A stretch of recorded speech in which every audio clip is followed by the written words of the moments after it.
आज मैं केमिस्ट्री का असाइनमेंट आप लोगों के लिए लेके आया हूँ, जिसमें पूरी केमिस्ट्री के सॉल्यूशंस है।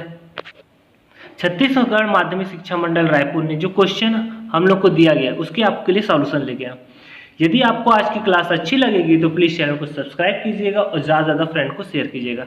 सब्सक्राइब करने का ये फ़ायदा है कि अभी जितने भी असाइनमेंट आप लोगों के लिए अपलोड किए जाएंगे नेक्स्ट मंथ अक्टूबर में, उसके भी सॉल्यूशन बना के मैं प्रोवाइड करूंगा। तो आप सब्सक्राइब करने से ये हो जाएगा कि जब भी वीडियो अपलोड किया जाएगा आपको उसका नोटिफिकेशन मिल जाएगा और आपको जो भी असाइनमेंट आप लोगों ने बनाया है अपना आंसर चेक कर सकते हैं कि सही है कि गलत है या कुछ मिस्टेक है, तो उसे भी आप चेक कर सकते हैं। उससे पहले आप लोगों को क्लासेस चैनल को सब्सक्राइब करना होगा और ज़्यादा से ज़्यादा फ्रेंड को शेयर कीजिए। तो चलिए आते हैं आज के असाइनमेंट के क्वेश्चन पे। असाइनमेंट का पहला क्वेश्चन है केमिस्ट्री का क्लास 12 का। निम्नलिखित युग्मों के पदों में विभेदन कीजिए। पहला क्वेश्चन का पहला है क्रिस्टल जालक एवं एकक कोष्टिका। दूसरा है चतुष्फलकीय रिक्तियाँ और एवं अष्टफलकीय रिक्तियाँ। तो उत्तर पे आते हैं। क्रिस्टल जालक एवं एकक कोशिका में विभेदन। पहला अंतर है क्रिस्टल जालक एवं एकक कोशिका। क्रिस्टल जालक का पहला, किसी क्रिस्टल ठोस में उपस्थित अणु, परमाणु व मापनों की निश्चितता ज्यामितीय व्यवस्था को ही क्रिस्टल जालक कहते हैं। जबकि एकक कोशिका में क्या होता है? क्रिस्टल जालक की छोटी इकाई जिसमें क्रिस्टल जालक का निर्माण होता है एकक कोशिका कहलाती है। इसका दूसरा अंतर है क्रिस्टल जालक में अवयविक अणुओं का एक बिंदु द्वारा दर्शाया जाता है जिसे क्रिस्टल जालक का जालक बिंदु कहते हैं। और एकक कोशिका का अंतर है, एकक कोशिका दो प्रकार के होते हैं, सरल संघनीय और केंद्रीय एकक कोशिका। ये हो गया क्रिस्टल जालक और एकक कोशिका में विभेदन। अब दूसरा है चतुष्फलकीय रिक्तियाँ, अष्टफलकीय रिक्तियाँ। चतुष्फलकीय रिक्तियाँ, यह रिक्तियाँ 4 गोलों से बनी होती है जिसमें 3 गोले एक ही तल में एक दूसरे को स्पर्श करते हैं व एक गोला इन तीनों द्वारा निर्मित रिक्तियों पर ऊपर या नीचे रखा जाता है। इन चारों गोले का केंद्र चतुष्फलक के द्वारा चारों कोनों को बनाते हैं। इसके लिए रिक्तियों को चतुष्फलकीय रिक्ति कहते हैं। ये डायग्राम आप लोगों के सामने है। चतुष्फलकीय रिक्ति देखिए, 3 गोला इस तरफ है जो कि एक दूसरे को टच कर रहा है और चौथा गोला जो बना हुआ है ये तीनों को टच करते हुए बना, तो इसके बीच में एक आकृति बनी हुई है और एक खाली जगह है जिसे हम लोग चतुष्फलकीय रिक्ति कहते हैं। और जो ये डायग्राम बना हुआ है ये चतुष्फलक आकार में बना हुआ है जिसमें 4 फलक होते हैं। अष्टफलकीय रिक्तियाँ, यह रिक्तियाँ 6 गोलों से निर्मित होती है जिसमें से 4 गोले एक ही तल पे एक दूसरे को स्पर्श करते हैं। इस प्रकार रखे जाते हैं कि उनमें एक वर्ग का निर्माण हो और शेष 2 गोले इन चारों गोलों का निर्मित रिक्तियों के ऊपर नीचे रखा जाता है। इस प्रकार इन गोलों का केंद्र बिंदु अष्टफलक के 6 कोनों पर स्थित होता है। अष्टफलकीय रिक्ति कहलाते हैं। अब देखो ये डायग्राम बना हुआ है, इसमें 4 गोले हैं। देखिए 3 गोला इस तरफ, 3 गोला उस तरफ, और यहाँ पर जो आकृति बना है जब इनसे निर्मित होता है इससे, तो ये क्या बन जाता है? अष्टफल की आकृति, ये वर्ग के आकार का। चलिए नेक्स्ट क्वेश्चन पे आते हैं। उससे पहले आप लोगों ने चैनल को सब्सक्राइब नहीं किया होगा तो प्लीज़ चैनल को सब्सक्राइब कर लीजिएगा और ज़्यादा से ज़्यादा फ्रेंड को शेयर कीजिए।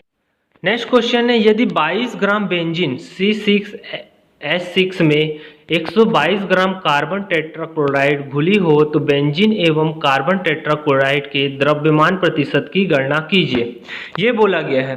तो चलिए आते हैं इसे हल करने के लिए। हम लोग को क्या दिया गया है? बेंजीन C6H6 का द्रव्यमान 22 ग्राम और कार्बन टेट्राक्लोराइड का द्रव्यमान 122 ग्राम है। विलयन का कुल द्रव्यमान निकाल लेते हैं। ये दोनों अलग अलग द्रव्यमान है, यदि इनको मिश्रित करेंगे तो कुल द्रव्यमान आ जाएगा। तो कुल द्रव्यमान बेंजीन का द्रव्यमान और कार्बन टेट्राक्लोराइड के द्रव्यमान को जोड़ दे तो 22 + 122 कितना हो गया? 144 ग्राम। अब द्रव्यमान प्रतिशत कैसे निकालेंगे? फॉर्मूला है, द्रव्यमान प्रतिशत बराबर घटकों का द्रव्यमान ब्रैकेट में विलेय और विलायक, विलेय भी हो सकता है विलायक भी हो सकता है, बटे विलयन का द्रव्यमान गुणित 100।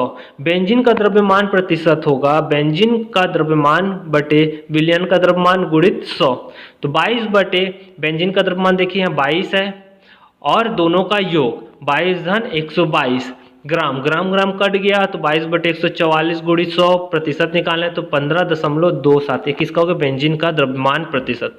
उसी प्रकार कार्बन टेट्राक्लोराइड का द्रव्यमान प्रतिशत होगा कार्बन टेट्राक्लोराइड का द्रव्यमान बटे विलयन का द्रव्यमान गुणित 2, तो 122/144 गुणित 100, तो इसको डिवाइड करेंगे और मल्टीप्लाई करेंगे 100 से तो 84.72% आएगा कार्बन टेट्राक्लोराइड का द्रव्यमान।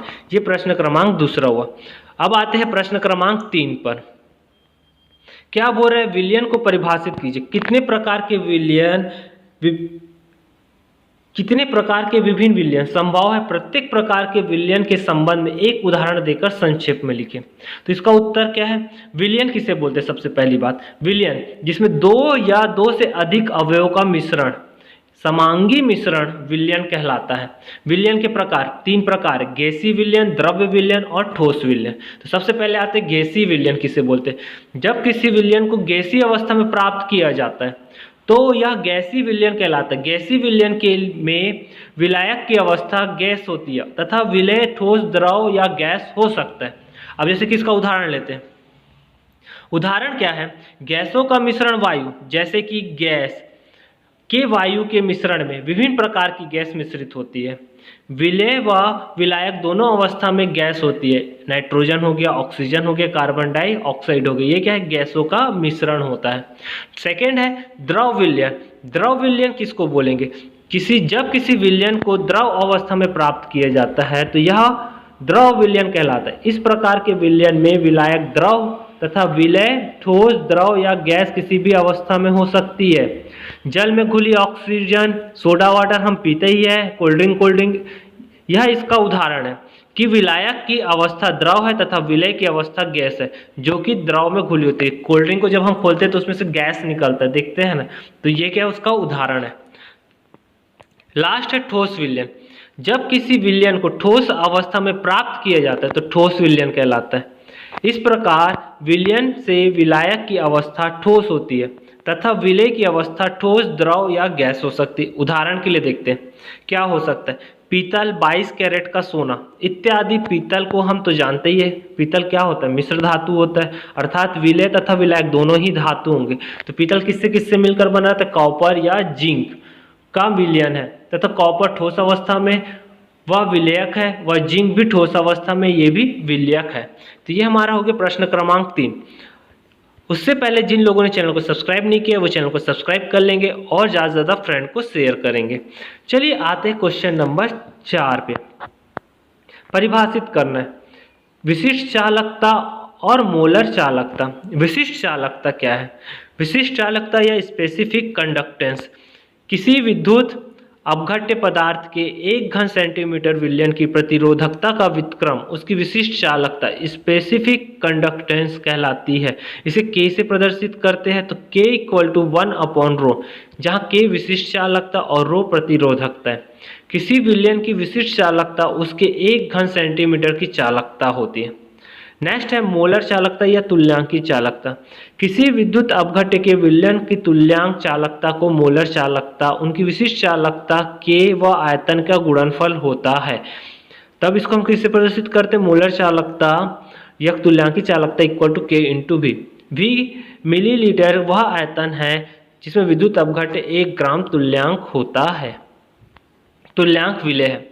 लास्ट क्वेश्चन आज के केमिस्ट्री का, कोलरांस नियम क्या है? इसके 2 अनुप्रयोग लिखे। इसका नियम यह है कि निश्चित ताप पर अपने प्रबल विद्युत अपघट्य के लिए अनंत तनुता पर मोलर चालकता का मान ज्ञात किया व बताया है। सन 1857 में इस नियम का प्रतिपादन किया। इनके अनुसार वह नियम है किसी विद्युत अपघट्य की अनंत तनुता पर मोलर चालकता 2 मानों का योग जिसका एक मान धन आयन तथा दूसरा मान ऋण आयन पर निर्भर करता है। यानी ये सीधी बात है, 2 मानों पर निर्भर करेगा, एक धन आयन पर और ये ऋण आयन पर, जिसका इक्वेशन नीचे लिखा हुआ है। अब नियम के अनुप्रयोग। पहला अनुप्रयोग दुर्बल विद्युत अपघट्यों के लिए का निर्धारण। क्योंकि दुर्बल विद्युत अपघट्य का वियोजन पूर्ण नहीं होता, इसके लिए क्लोरांस नियम का उपयोग किया गया। जैसे कि CH3COH दुर्बल विद्युत अपघट्य ज्ञात करने के लिए 3 प्रबल विद्युत अपघट्य HCl, CH3, COON4 या NaCl के मानों के आधार पर ज्ञात कर सकते हैं। लास्ट है इसका सेकंड, जल का आयनिक गुणनफल का निर्धारण। जल के वियोजन को निम्नानुसार लिख सकते हैं, ये हम लोग का इक्वेशन है। सक्रिय द्रव्यमान के नियम से H प्लस OH की पावर माइनस बटे H2O इक्वल टू K। विद्युत जल का आयन बहुत कम होता है, इसलिए अवियोजित जल की सांद्रता स्थिर रहती है। तो ये इसका इक्वेशन है। आज हम लोगों ने केमिस्ट्री के पूरे क्वेश्चन का सॉल्यूशन देखा।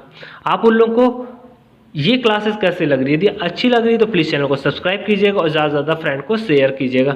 नेक्स्ट क्लास में हम लोग इसी प्रकार की वीडियोस आप उन लोगों के लिए लाते रहेंगे, जो आप उन लोगों के लिए हर छात्रों के लिए उपयोगी हो और पेपर के लिए भी फायदेमंद हो। और शिक्षा मंडल से कोई भी लेटेस्ट जानकारी आएगा तो भी इस चैनल पे अपलोड किया जाएगा, कि आपसे परीक्षा से संबंधित हो या किसी और चीज़ से रिलेटेड हो। शिक्षा मंडल से जो भी अपडेट मिलेगा आपको यहाँ पर उसकी पूरी जानकारी मिलेगी। इसके लिए आपको क्या करना होगा, चैनल को सब्सक्राइब करना होगा, जिससे आपको नोटिफिकेशन तुरंत मिल जाए।